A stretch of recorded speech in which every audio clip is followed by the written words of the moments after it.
Day with Chandrababu Naidu అంటూ ఆంధ్రప్రదేశ్ ముఖ్యమంత్రి చంద్రబాబు గారితో ఒక రోజు గడిపేలాగా ఇప్పుడు ఆంధ్రప్రదేశ్ ప్రభుత్వం అయితే కొంతమందికి అవకాశం ఇవ్వబోతోంది. ఈ నేపథ్యంలోనే అసలు ఈ అవకాశం ఎవరికి దక్కబోతోంది, ఎప్పుడు దక్కబోతోంది, ఎలా దక్కబోతోంది అనేది మనం విశ్లేషణ చేసుకునేటువంటి ప్రయత్నం చేస్తే ప్రస్తుతం మనతో పాటున్నారు ప్రముఖ రాజకీయ విశ్లేషకులు, ప్రముఖ సీనియర్ జర్నలిస్ట్ శేషరావు గారు. సార్తో మాట్లాడదు. సార్ నమస్తే. సార్ నమస్తే. Sir, day with Chandrababu Naidu అంటూ ఆంధ్రప్రదేశ్ ప్రభుత్వం అలాగే తెలుగుదేశం పార్టీ ఒక కార్యక్రమానికి శ్రీకారం చుట్టింది. ఒక రోజు పాటు ఆంధ్రప్రదేశ్ ముఖ్యమంత్రి వర్యులైనటువంటి చంద్రబాబు గారితో గడిపేటువంటి అవకాశం ఇవ్వబోతున్న నేపథ్యంలో ఆ అవకాశం ఎవరికి దక్కబోతుంది, ఎలా దక్కబోతుంది, ఎప్పుడు దక్కబోతోంది అంటే ఏం చెప్తారు? ఈ కార్యక్రమాన్ని అయితే నిర్వహించాలని నిర్ణయించుకుంది తెలుగుదేశం పార్టీ, అలాగే చంద్రబాబు నాయుడు గారు. డే విత్ సిబిఎన్, దాని పేరే డే విత్ సిబిఎన్. ఈ కార్యక్రమంలో ఉదయం నుంచి సాయంత్రం దాకా చంద్రబాబు నాయుడు గారితో ఉండొచ్చు ఎవరైనా. అయితే ఆ అవకాశం ఎవరికి వస్తుంది, ఎవరికి ఇస్తారు అనే దాని మీద కొన్ని గైడ్లైన్స్ పెట్టుకుంది పార్టీ. ఓకే. ఎలాంటి గైడ్లైన్స్? ప్రిఫరెన్స్ ప్రకారం మనం చూసుకుంటే కనుక ఇది ఎన్ఆర్ఐలకు ఇచ్చినటువంటి ఒక హామీ ఎన్నికల సందర్భంగా. ఓకే. దాన్ని ఇంప్లిమెంట్ చేస్తానని చెప్పి ఇప్పుడు తాజాగా చంద్రబాబు నాయుడు గారు చెప్పారు. ఏ సందర్భంగా చెప్పారంటే, ఉన్నం నవీన్ కుమార్ అని అతను చంద్రబాబు నాయుడు గారిని కలిశారు. ఆయన ఎక్కడి నుంచి వచ్చారు? స్వీడన్ నుంచి వచ్చారు. ఆయన గత ఎన్నికల్లో నవీన్ కుమార్ అని ఆయన పేరు, అవును నవీన్ కుమార్ అనుకుంటా, ఉన్నం నవీన్ కుమార్ ఎన్ఆర్ఐ విభాగం నవీన్ కుమార్ స్వీడన్ నుంచి వచ్చాడు. స్వీడన్ నుంచి వచ్చి ఎన్నికల సందర్భంగా కొన్ని నెలల పాటు, 3-4 నెలల పాటు ఆయన ఆంధ్రప్రదేశ్లో ఉండి ఆంధ్రప్రదేశ్లో ఆయన ప్రచారం చేశారు తెలుగుదేశం పార్టీ కోసం. తెలుగుదేశం పార్టీ అధికారంలో రావాలి, ఇన్ కేసు తెలుగుదేశం పార్టీ అధికారంలో రాకపోతే ఆంధ్రప్రదేశ్ రాష్ట్రం కంప్లీట్గా నష్టపోతుంది అనేటువంటి ఉద్దేశంతో ఈయన పనిచేశారు. ఇలాంటి వాళ్ళు చాలామంది ఎన్ఆర్ఐలు ఆ రోజున ఆంధ్రప్రదేశ్ వచ్చి ప్రచారం చేశారు.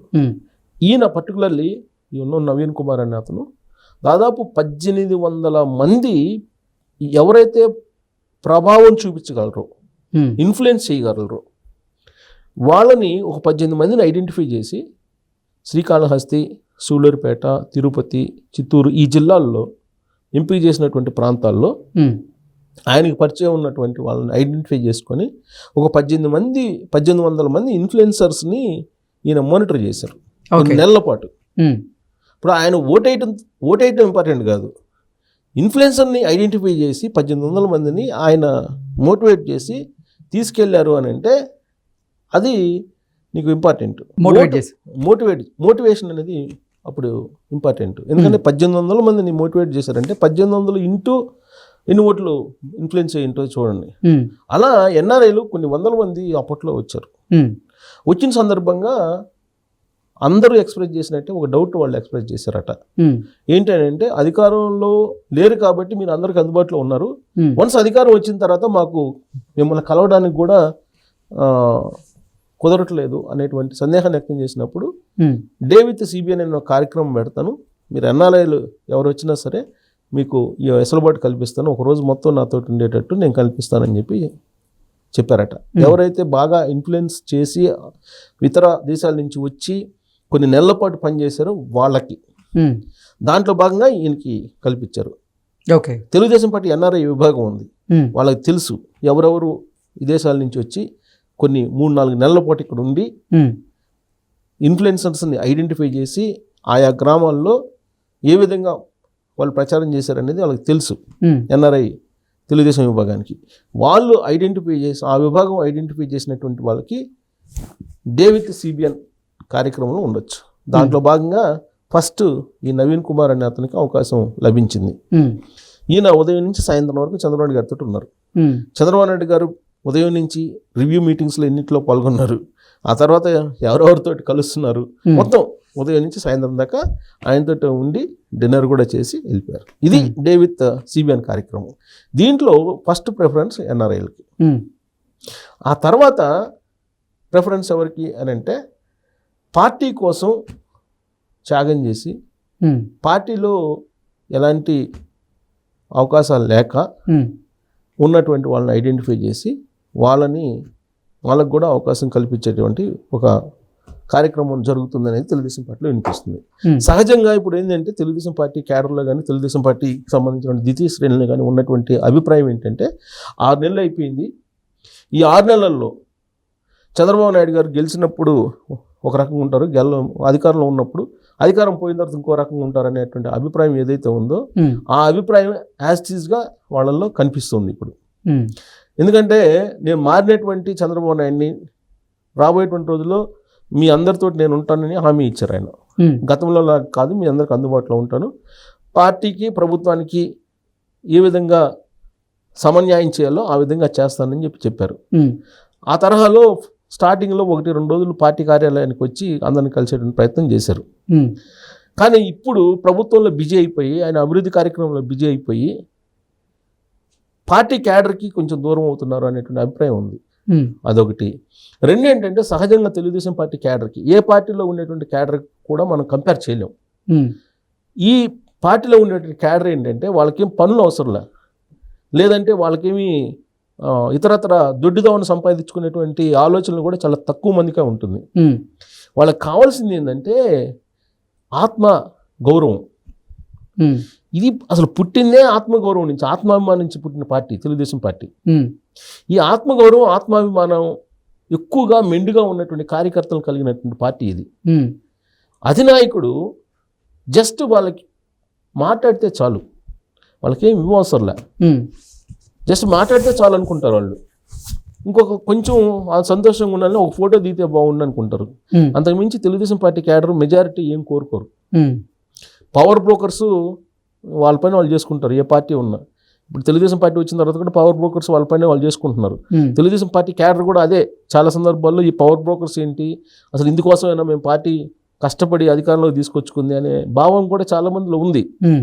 కానీ ఎందుకు ఉంది ఆ భావన అంటే, వాళ్ళని పిలిచి కష్టపడ్డారు, మీరు మనందరం కలిసి ఉందాం అని చెప్పి భుజం మీద చెయ్యి వేయటం, లేదంటే వాళ్ళని పిలిచి మాట్లాడటం చేస్తే సంబరపడేటువంటి క్యాడర్ ఈ పార్టీలో ఉండే క్యాడర్. మిగతా పార్టీలకు భిన్నం ఇదంతా. ఈ క్యాడర్ అంతా ఎవరి పనులు వాళ్ళు ఉంటారు, ఎక్కువగా వ్యవసాయం చేసుకునే వాళ్ళు ఉంటారు, గ్రామీణ ప్రాంతం వాళ్ళు ఉంటారు ఈ పార్టీకి. సో వాళ్ళు ఎప్పుడు కూడా ఎక్స్పెక్ట్ చేయరు పార్టీ నుంచి. పార్టీకి ఇచ్చేవాళ్లే కానీ పార్టీ నుంచి తీసుకునే వాళ్ళు చాలా తక్కువ ఉంటారు దీంట్లో. వాళ్ళకి కావాల్సింది ఏంది? ఆత్మగౌరవం, ఆత్మాభిమానం. సో వాళ్ళు చేసినటువంటి కృషికి తగినటువంటి గౌరవం ఉండాలని కోరుకుంటారు. ఆ గౌరవం అనేది కొంచెం తగ్గినప్పుడు వీళ్ళు కొంచెం ఆక్రోశం వ్యక్తం చేస్తుంటారు అప్పుడప్పుడు. సోషల్ మీడియా వచ్చింది కదా, దాని రూపంలో వ్యక్తం చేస్తుంటారు. సో కాబట్టి రాబోయేటువంటి రోజుల్లో చంద్రబాబు నాయుడు గారు కూడా ఈ క్యాడర్ తోటి కలవడానికి ప్రయత్నాలు చేస్తూ కార్యక్రమాలు కూడా రూపొందిస్తున్నారు. ఇప్పుడు లోకేష్ గారు ఆయన యువగళం పాదయాత్ర చేసి అందరికి దగ్గర అయ్యారు యూత్కి. ఇప్పుడు ఆ యూత్ ఏంటి, తన నుంచి గౌరవం కోరుకుంటున్నారు. నిన్నగా మొన్న ఎవరో సూసైడ్ చేసుకున్నారు. సూసైడ్ చేసుకున్నప్పుడు చెలించిపోయారు లోకేష్ గారు కూడా. అన్నా నేనున్నాను కదా, ఒక్క మాట అన్నా నాకు ఇబ్బంది ఉంది అని అంటే నేను రెస్పాండ్ అయినోండి కదా, నేను ఒక తమ్ముడిని కోల్పోయానని చెప్పి ఆయన కూడా ట్విట్టర్లో బాధపడ్డారు. బట్ చేతులుగా లేక ఆకులు పట్టుకుంటే ఉపయోగం ఏంది? ముందుగానే మీకు ఎవరున్నారు, మీ క్యాడరు ఎవరు త్యాగం చేశారు, ఎవరు కష్టపడ్డారు, ఎవరు కేసులు పెట్టించుకొని కూడా జగన్మోహన్ రెడ్డి గారిని ఎదిరించారు, వీళ్ళని ఐడెంటిఫై చేసి వాళ్ళు అడగకుండానే ముందుగా నువ్వు వెళ్ళేసి వాళ్ళకి గనక నువ్వు జస్ట్ ఊరికే మాట్లాడితే సమర్పడిపోతారు కదా. అది లేదని చెప్పి ఇప్పుడు వీళ్ళు బాధపడుతున్నారు. ఓకే, అది లేదని బాధపడుతున్నారు. ఇప్పుడు తెలుగుదేశం పార్టీ కూటమి అధికారంలోకి వచ్చింది. నాకు తెలిసినంత వరకు సుమారుగా 12 మంది పొలిటికల్ మర్డర్ జరిగింది. 12 మందిని తెలుగుదేశం పార్టీ వాళ్ళని చంపారు. ఎవరు? వైఎస్ఆర్ కాంగ్రెస్ పార్టీ వాళ్ళు. ఆ 12 మందికి సంబంధించినటువంటి కుటుంబాలని మీరు పరామర్శించారా? పరామర్శించే ప్రయత్నం చేశారా? పోనీ లోకల్గా ఉండేటువంటి లీడర్ల చేత అయినా కానీ మీరు పరామర్శించే ప్రయత్నం చేశారా? అది కానీ చేస్తే వాళ్ళు మనిషిని కోల్పోయినా కానీ కొంతవరకు ఊరట. మనిషిని కోల్పోయిన బాధని ఎవరు పూడ్చలేము, కానీ నాకు పార్టీ అంతగా ఉంది, పార్టీ భరోసా ఉంది, నాకు ఒక ధైర్యం కల్పించేటువంటి ప్రయత్నం చేయాలి కదా. మీకు అధికారంలో లేనప్పుడు ఎక్కడ ఏం జరిగినా కానీ ఇంటికి వెళ్ళి పరామర్శించినటువంటి సంఘటనలు అనేక ఉన్నాయి. మరి ఇప్పుడు అది కొరబడింది అనేటువంటి బాధ తెలుగుదేశం పార్టీలో క్యాడర్లో ఉంది. సో దీన్ని అధిగమించాలి అనేది ఒకటి. సో అందుకే ఇప్పుడు ఎన్ఆర్ఐలను సంతృప్తి పరచడానికి డే విత్ సిబిఎన్ కార్యక్రమం పెట్టారు. మరి లోకల్గా ఉండేటువంటి తమ్ముళ్ళ పరిస్థితి ఏంటి?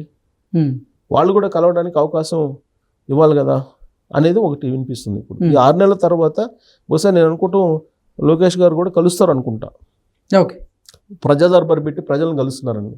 మరి త్యాగం చేసినటువంటి క్యాడర్ని మీరు పిలిచి భుజం తట్టి ఇప్పుడు రాజశేఖర రెడ్డి గారికి చంద్రబాబు నాయుడు గారికి తేడా ఏంటంటే చాలామంది చెప్తుంటారు, నేను కూడా నా అబ్జర్వేషన్ కూడా ఏంటంటే రాజశేఖర రెడ్డి గారు అడగకుండానే పిలిచి ఎవరికి ఏ సహాయం చేయాలో చేస్తారు, ఎవరికి ఏది కావాలో తన క్యాడర్కి ఆయనకి తెలుసు, ఎవరు ఎక్స్పెక్ట్ చేయని విధంగా పిలిచి ఇస్తారు. పిలిచి ఇచ్చినప్పుడు ఇతని ఆనందం వేరే ఉంటుంది. అదే తెలుగుదేశం పార్టీలో ఏంటంటే ఈ తిరిగి పని కోసం చివరికి ఏది చేసినా కానీ ఆ ఫలితం అనేది అతను పూర్తి స్థాయిలో అనుభవించలేని పరిస్థితుల్లో బయటికి చెప్పడం చేస్తారు. వీళ్ళు కూడా సహాయం చేస్తారు, చేయకుండా ఉంటారు. రాజశేఖర రెడ్డి గారి కన్నా చంద్రబాబు నాయుడు గారు చాలా మందికి సహాయం చేశారు, ఎక్కువ మందికి, కానీ ఎవరు చెప్పరు. ఓకే, దానికి రకరకాల అదే చెప్పేది, ఎవరు ఎక్స్పెక్ట్ చేయని విధంగా ఇప్పుడు రాజశేఖర రెడ్డి గారు ఎంతోమందికి అసలు ఊహించని విధంగా పిలిచి చేసిన సందర్భాలు ఉన్నాయి. అలాంటిది ఇక్కడ లేదు. అది కనుక ఉంటే కనుక ఈ పరిస్థితి రాదు. సో డే విత్ సిబిఎన్ కార్యక్రమం లాగానే ఎన్ఆర్ఐలకి క్యాడర్కి కూడా ఏదైనా ఒక సిస్టమ్ తీసుకొచ్చి అందరికీ ఏమి అవసరం లేదండి. తెలుగుదేశం పార్టీ క్యాడర్ నేను కూడా ఆ పార్టీకి సంబంధించిన రిపోర్టింగ్ నేను చేశాను, ఒక మీడియాలో ఛానల్లో కానీ పేపర్లో కానీ. తెలుగుదేశం పార్టీ క్యాడర్ ఏమి కోరుకోదు, 90% ఓన్లీ పలకరింపే కోరుకుంటుంది. ఆ పలకరింపిస్తే చాలు త్యాగం చేయడానికి సిద్ధంగా ఉంటారు వాళ్ళు. సో కాబట్టి ఆ పలకరింపు కోసం వెయిట్ చేస్తున్నారు. వాళ్ళ మీద 3,000 మంది మీద కేసులు పెట్టారు. ఆ కేసులు రద్దు చేయడానికి ఇన్ని రోజులు పట్టిందని అంటే మరి వాళ్ళు కోర్టుల చుట్టూ తిరుగుతున్నారు కదా, ఇప్పటికి కూడా వాళ్ళు ఆలోచించాలి కదా. సో అది చేస్తే కనుక ఈ ఎన్ఆర్ఐలకే కాకుండా ఇక్కడ వాళ్ళకి కూడా డైరెక్ట్గా కలిసే అవకాశం ఇలాంటివి కల్పిస్తే కనుక తెలుగుదేశం పార్టీ ఎప్పుడు కూడా మీకు బలమైన క్యాడర్ తోటి ఇప్పుడు నిలబడుతుంది ఆ party. Okay sir, thank you so much.